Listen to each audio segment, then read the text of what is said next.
Hello everyone, कैसे हैं आप सब। मेरा नाम है प्रेम गिरी और आपका स्वागत है हमारे यूट्यूब चैनल पे स्टडी 24x7 पे।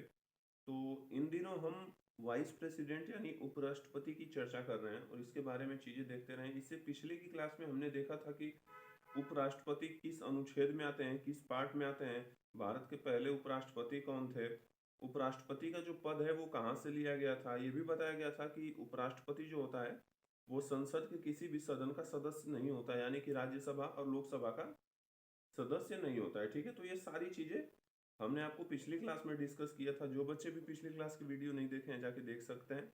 बहुत इंपॉर्टेंट वीडियो है आप लोगों के लिए। वाइस प्रेसिडेंट से अक्सर क्वेश्चन पूछता है एग्जाम में। ठीक है, तो आज जो हम बात करेंगे वो करेंगे वाइस प्रेसिडेंट की योग्यता के बारे में।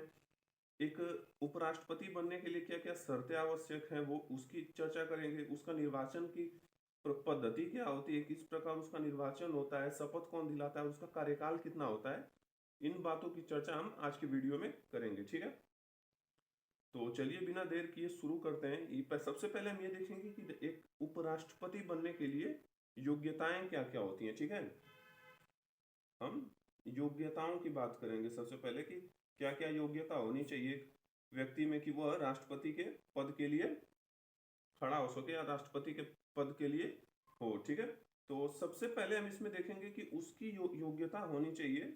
सबसे पहले की योग्यताओं की चर्चा अनुच्छेद 66 में किया गया है। ठीक है, यानी कि आर्टिकल 66 में बताया गया है कि क्या क्या योग्यताएं होनी चाहिए एक उपराष्ट्रपति होने के लिए। तो पहली योग्यता इसकी होनी चाहिए कि वो क्या हो, भारत का नागरिक हो। ठीक है, भारत का नागरिक होना आवश्यक है कि वो भारत का नागरिक होगा तभी उपराष्ट्रपति बन पाएगा। दूसरी योग्यता होना चाहिए कि उसकी उम्र 35 वर्ष पूर्ण कर चुका हो, यानी कि वो 35 वर्ष की उम्र जो है वो पूर्ण कर चुका हो। ठीक है, तब वो एक उपराष्ट्रपति बनने के लिए योग्य होगा। आगे हम देखेंगे कि वह किसी लाभ के पद पर न हो। लाभ के पद का अर्थ यह है कि उसे या तो स्टेट गवर्नमेंट या फिर सेंट्रल गवर्नमेंट से किसी प्रकार का उसको सैलरी के रूप में कुछ पे ना किया जाता हो, यानी भुगतान न किया जाता हो। तो इस प्रकार का अगर कोई पद है तो उसे लाभ का पद माना जाता है। ठीक है, आगे हम देखेंगे कि इसकी एक अहम योग्यता यह है कि वह राज्यसभा का सदस्य बनने के लिए योग्य हो। ठीक है, क्या हो, राज्यसभा का सदस्य बनने के योग्य हो। यह इंपॉर्टेंट योग्यता है इसकी। आगे तो आप लोग सबको पता ही होगा कि पागल दिवालिया ना हो, यानी कि साउंड माइंड हो, अनसाउंड माइंड ना हो, तभी वो क्या हो सकता है, उपराष्ट्रपति के पद के लिए उम्मीदवार माना जाएगा। ठीक है, तो ये उसकी योग्यताएं हो गई। पागल ना हो।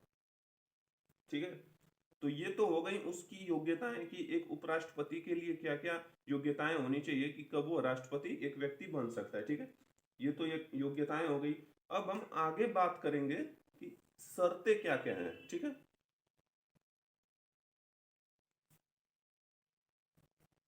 शर्तें क्या क्या होनी चाहिए एक उपराष्ट्रपति के लिए उसकी हम चर्चा कर लेते हैं। तो सबसे पहली शर्त तो यह है कि उसे कम से कम उपराष्ट्रपति के चुनाव के लिए 20 प्रस्तावक और 20 अनुमोदक होने चाहिए। ठीक है, उसके पास यानी कि 20 प्रस्तावक होने चाहिए, 20 अनुमोदक होने चाहिए, तब वो व्यक्ति उपराष्ट्रपति के पद के लिए पूर्ण माना जाएगा। ठीक है, और आगे देखेंगे कि जब हमने राष्ट्रपति का चैप्टर पढ़ाया था तो उसमें प्रस्तावों की और अनुमोदकों की संख्या कितनी थी, तो 50-50 थी। एक राष्ट्रपति बनने के लिए कितने होनी चाहिए, 50 प्रस्तावक और 50 अनुमोदक होने चाहिए, लेकिन एक उपराष्ट्रपति के लिए 20 प्रस्तावक और 20 अनुमोदक होना आवश्यक होता है। आगे हम देखेंगे कि 15,000 रुपए उसको जमानत राशि के तौर पे जमा करना पड़ता है। ठीक है, उपराष्ट्रपति के लिए। और कहां जमा किया जाता है, तो आरबीआई में। ठीक है, ये 15,000 रुपए जमानत राशि के तौर पे आरबीआई में जमा करना पड़ता है, यानी कि रिजर्व बैंक ऑफ इंडिया में जमा किया जाता है। ठीक है, आगे शर्तें यह होनी चाहिए कि वो सदन के किसी भी सदस्य का मेंबर नहीं होना चाहिए, यानी कि सदन यानी कि लोकसभा और राज्यसभा। ठीक है, वो किसी भी इन दोनों में से मेंबर नहीं होने चाहिए, किसी भी सदन का यानी किसी भी हाउस का, लोकसभा और राज्यसभा का मेंबर नहीं होना चाहिए, यानी सदस्य नहीं होना चाहिए, तब वह उपराष्ट्रपति के पद के लिए योग्य माना जाएगा। ठीक है, आगे हम देखेंगे कि वह न तो लोकसभा का सदस्य होना चाहिए न राज्यसभा का, और वह न ही राज्य विधान मंडल का सदस्य होना चाहिए, यानी कि स्टेट लेजिस्लेचर का भी वह क्या होना चाहिए, सदस्य नहीं होना चाहिए, तब वह योग्य माना जाएगा एक उपराष्ट्रपति के लिए। ठीक है, ये हो गया कि इसकी क्या क्या शर्तें होनी चाहिए कि वो उपराष्ट्रपति बन सकता है। तो 20 प्रस्तावक, 20 अनुमोदक होने चाहिए, 15,000 रुपए आरबीआई में जमा करते हैं जमानत राशि के तौर पे, लोकसभा राज्यसभा का सदस्य नहीं होना चाहिए, ना ही वो राज्य विधानमंडल का सदस्य होना चाहिए, तब वो क्या माना जाएगा, उपराष्ट्रपति के उम्मीदवार माना जाएगा। आगे हम देखेंगे कि निर्वाचन की इसकी प्रक्रिया क्या है, पद्धति क्या है। ठीक है, हम निर्वाचन की बात कर लेते हैं, यानी इलेक्शन की। तो जो राष्ट्रपति का इलेक्शन होता है या फिर उपराष्ट्रपति का इलेक्शन होता है वो किस प्रकार होता है, दो अप्रत्यक्ष रूप से होता है, और इलेक्शन 2 टाइप के होते हैं। ठीक है, इलेक्शन 2 टाइप के होते हैं, डायरेक्ट और इनडायरेक्ट। ठीक है, यानी कि प्रत्यक्ष और अप्रत्यक्ष रूप से चुनाव होता है, लेकिन उपराष्ट्रपति का जो चुनाव होता है वो क्या होता है, अप्रत्यक्ष रूप से होता है, यानी कि इनडायरेक्ट रूप से। अब आप लोग सोच रहे होंगे कि डायरेक्ट और इनडायरेक्ट क्या होता है, तो जिस भी चुनाव में आम जनता भाग लेते हैं, यानी भारत की जनता भाग लेती है, उसे कहते हैं कि डायरेक्ट चुनाव, यानी कि प्रत्यक्ष रूप से चुनाव होता है। और जिस भी चुनाव में भारत की जनता द्वारा चुने गए प्रतिनिधित्व तो भाग लेते हैं, उसको कहते हैं इनडायरेक्ट इलेक्शन, यानी अप्रत्यक्ष निर्वाचन या चुनाव। ठीक है, तो उपराष्ट्रपति का चुनाव कैसे होता है, तो अप्रत्यक्ष होता है। आगे देखेंगे चुनाव और क्या है। अब इसमें एक बहुत ही इंपॉर्टेंट क्वेश्चन है अक्सर एग्जाम वगैरह में कि उसकी पद्धति क्या है, उपराष्ट्रपति की चुनाव की पद्धति क्या है। तो इसकी भी पद्धति वही है जो राष्ट्रपति के चुनाव की है। तो पद्धति क्या है, अनुपातिक प्रतिनिधित्व एकल संक्रमणीय गुप्त मतदान द्वारा, इसका चुनाव की पद्धति मानी जाती है। ठीक है, अनुपातिक प्रतिनिधित्व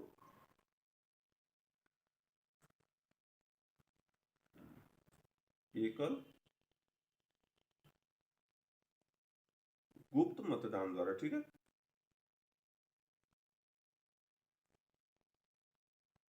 यह क्या है, उपराष्ट्रपति के चुनाव की पद्धति है। ठीक है, ये क्वेश्चन अक्सर पूछता है। ठीक, तो इसको आप लोग ध्यान में रखेंगे।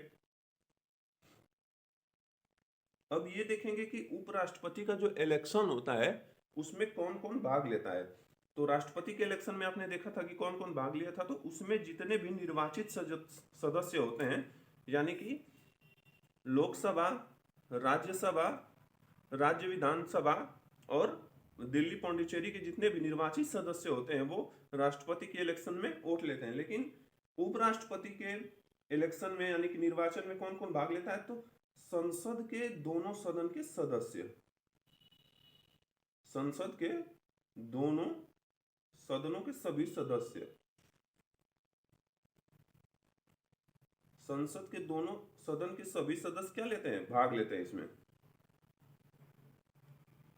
सभी सदस्य मतलब क्या, कि लोकसभा और राज्यसभा, लोकसभा और राज्यसभा के जितने भी सदस्य होते हैं वो भाग लेते हैं इसमें। ठीक है, यानी कि इसमें निर्वाचित और मनोनीत जितने भी सदस्य होते हैं सभी भाग लेते हैं। आप लोगों को पता होगा, मैंने राष्ट्रपति का चैप्टर पढ़ाया था, उसमें बताया था कि राज्यसभा में 12 सदस्य राष्ट्रपति द्वारा मनोनीत किए जाते हैं।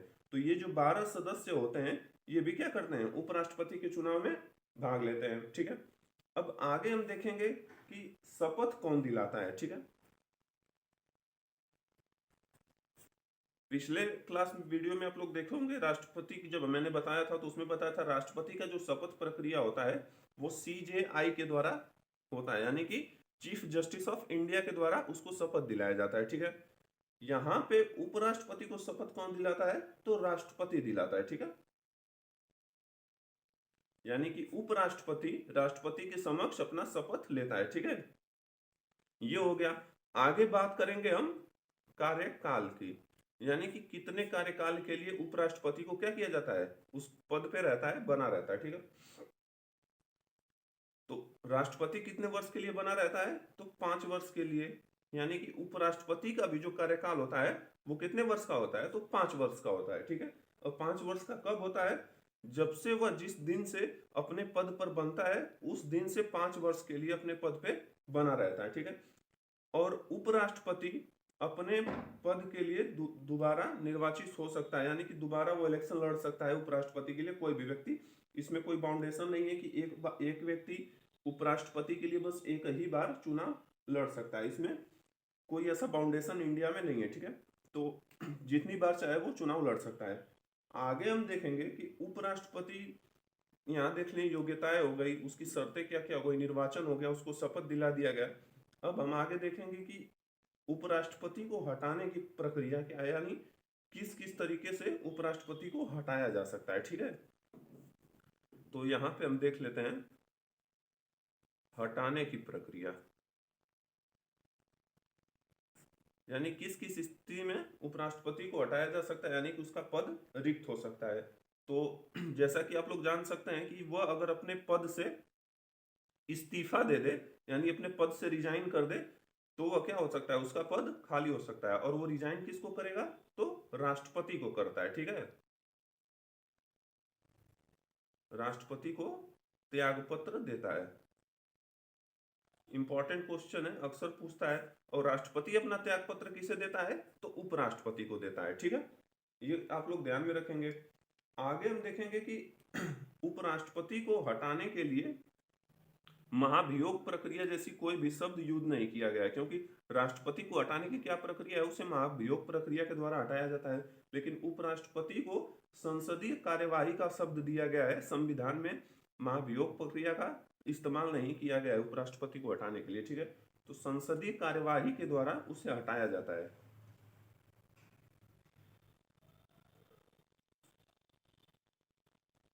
संसदीय कार्यवाही का नाम दिया गया है। ठीक है, आगे देखेंगे कि एक कार्यवाही की कैसे जाती है।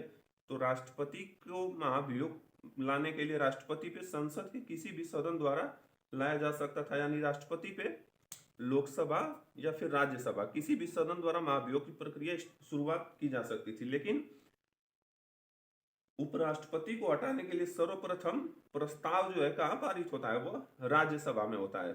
ठीक है, सर्वप्रथम राज्यसभा में प्रस्ताव लाया जाता है। और राज्यसभा में क्यों लाया जाता है, क्योंकि हम पहले वीडियो में बताए थे जो उपराष्ट्रपति होता है वो राज्यसभा का पदेन सभापति यानी फिर सभापति होता है। ठीक है, इसलिए सर्वप्रथम प्रस्ताव कहाँ लाया जाता है, तो राज्यसभा में लाया जाता है। लेकिन उससे पहले 14 दिन पूर्व उसको नोटिस दिया जाता है। ठीक है, सूचना देकर ही आप प्रस्ताव ला सकते हैं कि आप पर संसदीय कार्यवाही होने जा रही है आपके लिए हटाने के लिए। ठीक है, तो ये अक्सर याद रखें कितने दिन पूर्व सूचना दिया जाता है, तो 14 दिन पूर्व। अब देखेंगे कि उपराष्ट्रपति को हटाने के लिए सर्वप्रथम प्रस्ताव कहाँ आया, राज्यसभा में आया। उसके लिए क्या होना चाहिए कि राज्यसभा के सभी सदस्यों का 1/4 हस्ताक्षर होना चाहिए, यानी सहमति होनी चाहिए इतने सदस्यों की, तभी प्रस्ताव पारित किया जा सकता है। यानी कि ये इतने लोगों का सिग्नेचर रहेगा तो ये प्रस्ताव फिर कहां चला जाता है, लोकसभा में। अगर लोकसभा में यह प्रस्ताव पारित हो जाता है तो उपराष्ट्रपति को क्या किया जाएगा, उसके पद से हटा दिया जा सकता है। ठीक है, तो ये आप लोग समझें कि उपराष्ट्रपति को कैसे हटाया जा सकता है। ठीक है, और भी अन्य कारण है उसका पद रिक्त होने का, जैसे कि उसकी मृत्यु हो जाती है तो उसका पद रिक्त होता है, किसका, उपराष्ट्रपति का। उस समय कार्यभार जो भी है वह उपसभापति के द्वारा किया जाता है राज्यसभा के। ठीक है, आगे हम देखेंगे कि इनकी शक्तियां क्या क्या होती हैं। शक्तियों की हम चर्चा इससे पिछले वीडियो में भी किए थे। ठीक है, तो शक्तियों की बात कर लेते हैं। तो उसकी एक तो शक्ति होती है कार्यवाहक राष्ट्रपति की,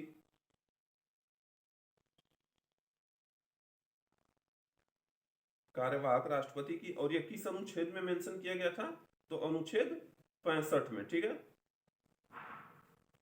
कार्यवाहक राष्ट्रपति का अर्थ यह है कि जब किसी कारण राष्ट्रपति का पद रिक्त होता है तो उपराष्ट्रपति एज अ प्रेसिडेंट यानी कि राष्ट्रपति के जगह पे कार्य करता है और सारी शक्तियां उसको कैसे होती हैं, एज अ राष्ट्रपति के द्वारा दी जाती है। अब आप लोगों के मन में क्वेश्चन होगा कि अगर राष्ट्रपति और उपराष्ट्रपति दोनों का पद खाली हो तो राष्ट्रपति का पद का कार्यभार कौन संभालता है। तो उस स्थिति में जो CJI होता है यानी कि चीफ जस्टिस ऑफ इंडिया, वह एज अ राष्ट्रपति के तौर पे काम करता है। आगे जब हम क्वेश्चन क्विज कराएंगे आप लोगों को तो ये भी बताएंगे कि कौन से ऐसे पहले राष्ट्रपति थे, यानी मतलब जो कौन से ऐसे पहले CJI थे जो राष्ट्रपति के रूप में कार्य किए थे। ये सारी चीजें आपको बताई जाएंगी, ठीक है।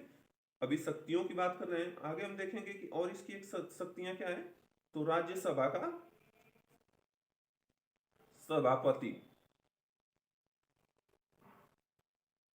यानी कि वह राज्यसभा का क्या होता है, सभापति होता है। इसको यह शक्ति प्रदान है और यह है आर्टिकल 64 में, ठीक है। ये आप ध्यान में रखेंगे, ठीक है। तो आप लोगों ने इस वीडियो में क्या क्या देखा कि उसकी योग्यताएं क्या होती हैं, शर्तें क्या है, निर्वाचन किस प्रकार से होता है, उसकी पद्धति क्या है निर्वाचन की। आगे देखेंगे शपथ कौन दिलाता है, तो राष्ट्रपति, उसका कार्यकाल कितने दिन का होता है और उसको हटाने की क्या क्या प्रक्रिया हो सकती है, यानी कि उपराष्ट्रपति का पद किस किस स्थिति में खाली रह सकता है। ये सारी चीजें देखें, शक्तियां क्या क्या है, ये सारी चीजें देखें, ठीक है। तो अभी तक के जितने भी पॉइंट्स थे वाइस प्रेसिडेंट से, वो आप इस वीडियो में क्लियर कर चुके हैं। अगर आप लोगों का कोई ऐसा लग रहा हो कि ये पॉइंट छूट गया तो हमें कमेंट करके जरूर बताएं, हम उसको क्लियर करने की कोशिश करेंगे। और जल्दी आपके लिए वाइस प्रेसिडेंट या उपराष्ट्रपति से रिलेटेड क्वेश्चन क्विज के लेके आ रहे हैं हम वीडियो पे, उसको भी देखना ना भूले। क्योंकि एक बार लेसन कंप्लीट होने के बाद अगर क्वेश्चन क्विज आप लोग देख लेते हैं तो आप लोगों के जितने भी डाउट्स होते हैं वो क्लियर हो जाते हैं। तो वीडियो को देखना नहीं भूलें आप लोग। और जो बच्चे भी हमारे चैनल पे नए हो, चैनल को सब्सक्राइब कर लें, वीडियो को शेयर करें अगर वीडियो पसंद आई हो तो। आज के लिए इतना ही, धन्यवाद, मिलते हैं नए वीडियो में।